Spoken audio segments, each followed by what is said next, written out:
It seems that it prefers aircraft to any other form of long-distance transport. I suppose it makes sense. It's the easiest way. You can put a lot of people into a small steel tube and fly them around the world. Well, new research has found countries with heavy air traffic are the biggest spreaders of the COVID-19 variant. Stellenbosch University's Centre for Epidemic Response looking at over 100 countries, and no real surprise if we're honest, the US was the biggest spreader just because of the size of the population, how many aircraft are flying in. Behind the US, then remember it's India, the UK, South Africa, that's right, we're in there, and also Germany. And now there's a new variant, and no, I'm not going to try and say the name. That's why we have an expert, virologist, Professor Tulio de Oliveira, joining us for more insight on the spread of it and also this new variant. Prof, good to have you back on eNCA. So it's spelt E-R-I-S. How do I even say this? How are South Africans saying this variant? Good morning. Yeah, thank you, and good morning to all your viewers. Yeah, I think that we should not even bother to learn the name, this nickname, because this nickname is not an official one. Yeah, it's just a group of scientists that like to give nickname to every single many of the lineages of Omicron that emerge. Yeah, so this is still Omicron. It's one of thousands of lineages of Omicron. Yeah, and not much difference from the one that has been in South Africa for the last 6 months, which so far has not caused any uptick of infection, hospitalization, or deaths. Yeah, so we at the Network for Genomic Surveillance in South Africa, that's a large network that we lead together with the National Institute of Communicable Disease. Yeah, we are alerted about the evolution of Omicron, but we are not concerned that this new lineage, which technically is called EG.5, yeah, it is not to cause any large uptick of infection and hospitalization. And in close contact with colleagues at hospitals and a diagnostic lab, we don't see any big increase in any of the markers. Well, that's at least good news as well. But if you wouldn't mind me asking, Prof, as well, because I think as far as mainstream media is concerned, it has died down, not the interest in COVID, but I think there is not so much focus on it. How much of an issue is COVID-19? Whatever variant it is, you say this, it's still a bit like Omicron. How much of an issue is it still in our country? What kind of numbers are we looking at?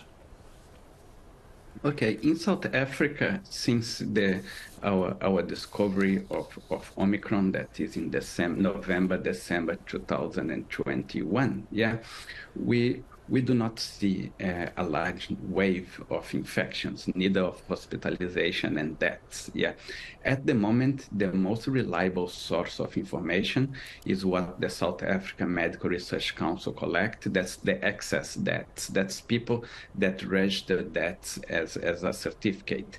And in the past 6 months, we don't see an increase on excess deaths. Yeah. Testing is quite low because, as you imagine, when COVID is not a big problem, you don't have a large number of testings. So that is not completely reliable metric, but we don't see testing going up. We don't see people present at the hospital with severe disease. Yeah. And of course that SARS-CoV-2 and COVID, it's still spreading. It's still a virus that can mutate and new variants can emerge. But at the moment, this one that was detected around in 50 countries at low prevalence has not caused any uptick of infection or hospitalization in South Africa. That said, we have a very strong and robust genomic surveillance program, and we are alerted. So we keep tracking the evolution of the virus, but we are personally not concerned about this EG.5 Omicron sublineage. much. That's great news, and I think it's also what part of the reason is I wanted to talk to you, because we were seeing some people on social media, Professor, getting very upset and starting to look at the fake news of all of this. That's why I wanted to get you on, so you can put everyone's mind at ease. Very quickly, Prof, as I say goodbye to you, so it's not a huge concern, which is always fantastic news. But do we then just go about doing what we should ordinarily be doing, just good old personal hygiene? If you are sick, just avoid other people, all those good things that you and I spoke about during the lockdown. Is that what we're continuing to do? Yes, yes. Common sense is always very good. Yeah. So people that feel sick with a respiratory infection, is good to relax, not to expose others. In addition of COVID, we also have influenza, we have RSV, we have many respiratory pathogens, and washing hands is always good. I don't see any necessity to mask at the moment. Maybe if someone is sick and sneezing and coughing, for respect to other people, could do that.